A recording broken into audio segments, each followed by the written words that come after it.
कोविड-19 को अगर आप बिल्कुल वैसे ही इग्नोर कर रहे हैं जैसे कि पहली बार किया था, तो जरा एक बार कोरोना के डेल्टा वायरस की तबाही याद कर लीजिए, क्योंकि लापरवाही का ही नतीजा था जब देश ने बुरा समय देखा था। अगर आप नहीं चाहते हैं कि एक बार फिर ऐसा ही कुछ हो, तो अभी सावधान हो जाइए। कोरोना वायरस ने एक बार फिर से लोगों को डराना शुरू कर दिया है। सिंगापुर और हांगकांग से शुरू हुआ ये मामला अब भारत की ओर तेजी से बढ़ रहा है। मई शुरू होते ही देश के 4 राज्यों में कोविड ने पैर पसारने शुरू किए, जो कि अब पूरे भारत में बढ़ने लगे हैं। केंद्रीय स्वास्थ्य मंत्रालय की ओर से जारी आंकड़ों के अनुसार 1 जून 2025 तक भारत में कोविड के एक्टिव केसेस 3,758 हैं। सबसे ज्यादा मामले केरल से सामने आए हैं। इसके बाद महाराष्ट्र और दिल्ली में भी सबसे ज्यादा मरीज संक्रमित हैं। बीते 2 सालों में पहली बार ऐसा हुआ है जब कोविड के एक्टिव केस 3,500 के पार पहुंच गए हैं और एक दिन के अंदर ये केसेस और भी ज्यादा बढ़ जाएंगे।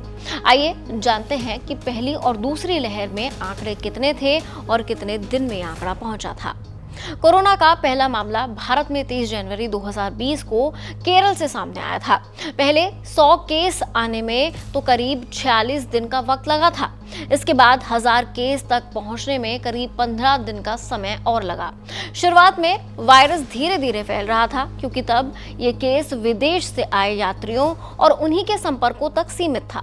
इसके बाद 24 मार्च को देश भर में लॉकडाउन लगा दिया गया, जिससे वायरस की रफ्तार धीमी रही, लेकिन तकरीबन 1 महीने में केस बढ़कर 30,000 के पार हो गए। जब सितंबर 2020 में पहली लहर चरम पर थी, तब रोजाना करीब 93,000 केस दर्ज हो रहे थे। दूसरी लहर तो बेहद भयानक थी। मार्च 2021 तक केस तेजी से बढ़ने लगे थे। डेल्टा वेरिएंट की वजह से संक्रमण की रफ्तार तेज थी।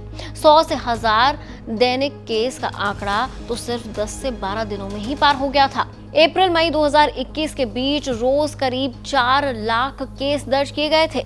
स्वास्थ्य व्यवस्था पर बहुत दबाव था और मौत की संख्या बेहद ज्यादा थी। तीसरी लहर की शुरुआत ओमिक्रॉन वेरिएंट के जरिए हुई थी। ये वायरस तो बहुत तेजी से फैला, लेकिन इसके लक्षण हल्के थे, इसीलिए मौतें बहुत ज्यादा नहीं हुई थी। इस दौरान सिर्फ 8 दिन में ही केस 10,000 से 1 लाख के पार पहुंच गए थे। इस दौरान तो लोग होम क्वारंटाइन में ही आसानी से ठीक हो रहे थे। अब साल 2025 में कोविड के JN.1 वेरिएंट का खतरा है, जो कि अब तेजी से फैल रहा है। ऐसे में सतर्कता और बचाव ही बचने का उपाय है। खैर, इस वीडियो में फिलहाल इतना ही, लेकिन इस पर जो भी अपडेट होगा आपके साथ शेयर करेंगे। देखते रहिए ABP लाइव।